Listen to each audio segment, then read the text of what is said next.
Hey, my name is Sofia Holt, and I like to make things.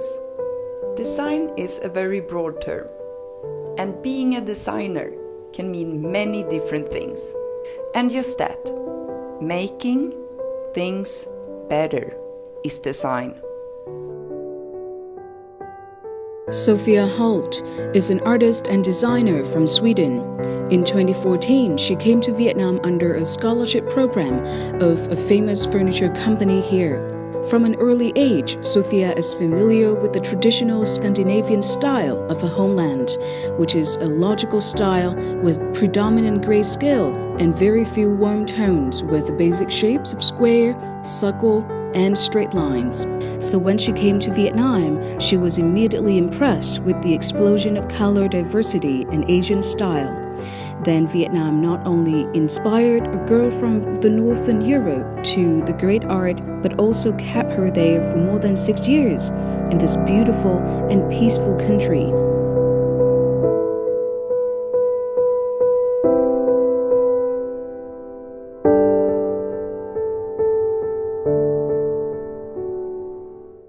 Welcome to Sharing Vietnam on VTC10 NetViet channel.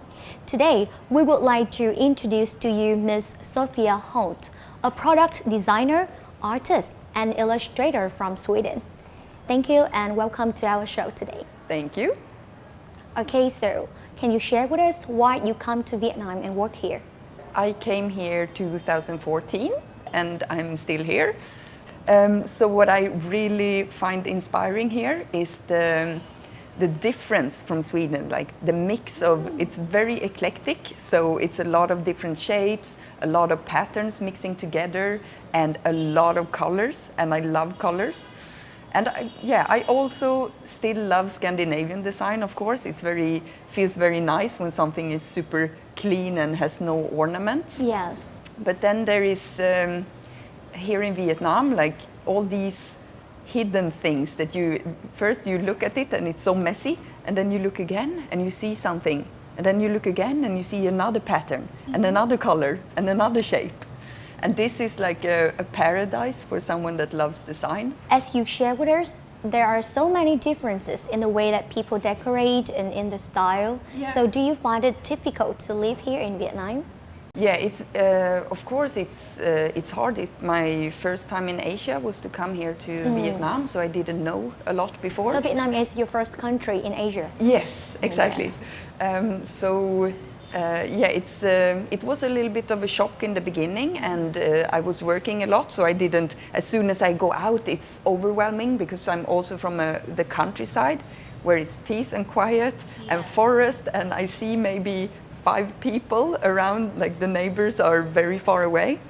And I was living in a few countries before I came here, but English-speaking countries, and not so busy. So here in Saigon, it's very busy and loud, and just so many things happening and constant change. Like back home, it's more calm and slowly. So it is. I spend a lot of time inside making things, and then I go out and I get overloaded with impressions and inspiration, and then I have to go back inside and take a deep breath and process everything I have seen. I see that you brought something here, and it's very, impressive to me. Okay. Okay, I want you to, can you share with us more about your products? Yeah, of course. I'm also, when you say that, I'm very curious to hear how you see it. I see this is like female bodies, right? Yeah. On the card. But what does it actually mean? Yeah, exactly. A lot of people, they think different about when they just see it, and they don't speak to me, they don't know what it means. So you're right, it's a lot of naked women. Yes. They are dancing and they are happy, and some of them have only one breast, and some of them have no hair. Different colors, different shapes, different sizes. And yes, this is also the naked ladies. I call them the babes Because no matter how you look like, no matter how your body is shaped or who you are, what color you have, you are still a babe. A babe for me is someone that is very like... is that a new word or something? No, that... I think that is a word that has been for a long time. Yes. Like you say that on someone that has a lot of charisma and looks beautiful. And I think that no matter how your body look like, you are beautiful. So I wanted to bring up this, I made this pattern a few years ago. It's also, most of my designs come from myself and my own experience and things that I have been talking about with my friends and things that are in society right now. And I think it's a lot of pressure on women to look in a certain way and to have a certain, there is like a perfect way of looking. Yes, they have to suffer from body shaming. Yeah, something exactly. Like A that. lot of that, and a lot of illness like eating disorders and a lot of negativity around the body. And I think it takes a lot of time for women to think about this. Yes. Because like we are meant to be beautiful. That's what a woman is supposed to be. We are not supposed to be like the women that are fighting for something or doing what they want in life or working. We become really obsessed. Yeah. So I just wanted to show in a funny way. You see, they are a little bit with the humor. They are dancing and looking funny. Also with the tits here, they are hanging and they are like swinging dancing around. So I wanted to make. Well, often I want to show happiness and something very colorful. Because I think that's a good, humor is a good way to process heavy subjects. So it's very serious, this subject. Like a lot of people suffer for this, and just bringing it up with humor, I think it's easier to speak about.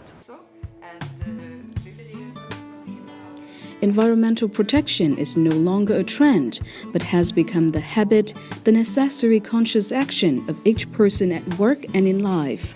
Environmental action campaigns are increasingly concerned by the society, attract hands-on action, and create positive values that spread the spirits of living. Today, young generation increasingly express their concerns and responsibilities to the environment in many ways that are clearly demonstrated through concrete actions. This is also the concern of the young designer Sophia.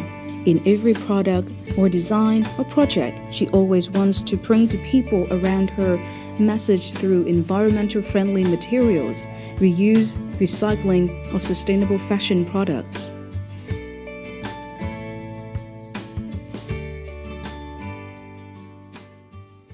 I think that you will focus on crafts and your products are mainly like very environmental friendly and sustainable and focus on sustainable development. Is that right? Yes, so that's can right. you share with us why you choose this style and why you choose that way? So when it comes to sustainability, there are different ways of looking at it. So this collection is sustainable because of mental health. So it brings up this subject that we don't speak about and something that is like talking about this would make the world better and would make you feel better and able to like feel free? Yes, and motivated. Yes. So that for me is sustainability. So it's not just a print that has no history, no storytelling. It is actually has a meaning and a story. And it's a message. Yes, exactly. So that's sustainable for me. But also when it comes to material. Yes. Like this one? Yeah, this one. This one I did together with a company that I had a collaboration with that I would speak more about soon. And it's made out of tencel. Okay. So tencel is wood, and when you feel at it, you feel like it's plastic or something. Yes. Like, or it there is reminds polyester or something yeah, inside. something. It reminds you of this fashion polyester, yes. but it's wood. So it's a very sustainable material. And I want to, like when I make something new, I want it to be sustainable. So either it's like locally made, or the material is recyclable, or it's something that has been used for something else before. But that for me is not very interesting, because then everyone will look the same. Yes. Yeah. So you want difference, and Yes. you made this. Yeah. the So difference? I made, no, this is not different itself. So what I did in that project was to take care of the defected garment. So jeans that had holes or colors, and this is an embroidered patch that can cover up a hole. Yes. So if you have a hole on the knee, if you fall with your jeans, you can Use put this this one on it. Yes, to patch on it. Yeah, so the usage of this embroidered patch is sustainable. Use because what you have. It fix and use what you have. Also the message make. Like this, for me, like making craft is very important for mental health. Like I know many people are obsessed with working in the office, and they lose themselves because they don't make things with their hands anymore. Oh. So I think many people recognize themselves when they make something. They feel good. They feel like, yes, I managed to make this, and there is no pressure what it has to be. And the end of it, just like sitting and drawing, or sitting and sewing, or It's doing also something like a way to relax and refresh yourself, right? Exactly. Refresh yourself. So Yes. today we don't yet have recyclable material. You know, when you go out in the street, there is a lot of things that are produced that is very cheap, or it's imported, and it's mass produced, and it's just a lot of things, right? And we also know, like probably everyone knows, that our trash mountains are getting bigger and bigger, and in the sea we find plastic, and all over. So I believe in the future, like our materials will be broken down by soil, or into soil, or it will be more of a circular system. But right now we don't have this. Like we haven't gotten that far in production, and the material like this one that is made out of wood, it's maybe more expensive, or it's very hard to find. So the mass things that we have, or the material that when I want to make something and I go and buy the material to make the thing, it is not able to be digested into soil after. Yes. Not yet. Therefore, I believe that we need to use the things we have as much as possible, and swap things between us. Because like I also know that I love clothes, and I would like to have new clothes sometimes, and it's just like a good feeling to have something new on you, and you feel more beautiful. And this I believe that we can do if we swap with each other, or borrow. Absolutely. Or maybe you don't like to make things yourself. Like I say a lot about craft and making. I have read a book about the lagom style in Sweden. The book also talk about we need to borrow things and swap things from each other, and it's a very good way to save the environment, because we don't waste many things. This word, it's very funny that you know about this, because it's the whole Swedish spirit, the whole everything the spirit is of Swedish based on lagom, which means not too much and not too little. It's just the balance. Okay, so I wish that you will be successful with your projects in the future, and wish you health and success in the future. Thank you, the same to you, and I hope to see you again at my workshop. The time for the show is up. Thank you for watching, and see you next time.